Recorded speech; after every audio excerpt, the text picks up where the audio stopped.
তাহলে কি পরিচালক রায়হান রাফির সঙ্গে আবারও তাণ্ডব 2 মুভি করবে মেগাস্টার শাকিব খান?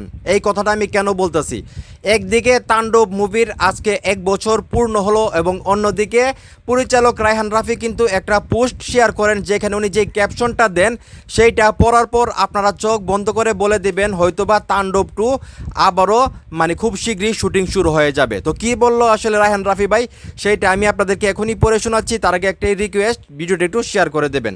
তো রায়হান রাফি ভাই একটা ভিডিও শেয়ার করছে বা একটা পোস্ট শেয়ার করছে তাণ্ডব মুভির, যেখানে উনি ক্যাপশন দিয়েছেন, welcome to Raihan Rafiz film universe, one story ends another is about to begin, are you ready for the next chapter. উনি যেটা বলতেছে যে একটা গল্প শেষ আর একটা গল্প শুরু, আপনারা কি পরের যে চ্যাপ্টারটা সেটার জন্য অপেক্ষা করতেছেন কিনা? তো আমরা সবাই জানি তাণ্ডব মুভিটা কিন্তু মোটামুটি ভালো একটা মুভি এবং তাণ্ডব মুভির পার্ট 2 আসার কথা ছিল, যদিও যে কোনো কারণে এটা আসলে একটু দেরি হয়ে যাচ্ছে।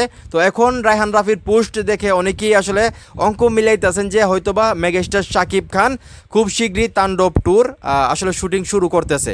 তো সত্যি কথা বলতে তাণ্ডব 2 বা তাণ্ডব মুভিটা খুবই ভালো একটা মুভি ছিল, অন্য লেভেলের একটা মুভি ছিল। তো তাণ্ডব 2টা আসলে আমি ব্যক্তিগতভাবে চাই না তাণ্ডব 2টা হোক, আমি চাই আসলে তুফান 2টা হোক।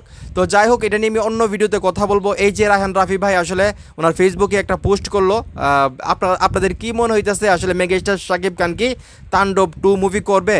তাণ্ডব 2 মুভি কি করা উচিত মেগাস্টার শাকিব খানের রায়হান রাফি ভাইয়ের সঙ্গে, নাকি নতুন কোনো মুভি করা দরকার, নাকি আসলে তুফান মুভিটার 2 করা দরকার, পার্ট 2 করা দরকার? আপনাদের কাছে কি মনে হয় কোনটা করলে আসলে মেগাস্টার শাকিব খানের জন্য ভালো হবে সেটা অবশ্যই কমেন্ট করে জানাবেন। ভিডিওটা ভালো লাগলে অবশ্যই শেয়ার করবেন।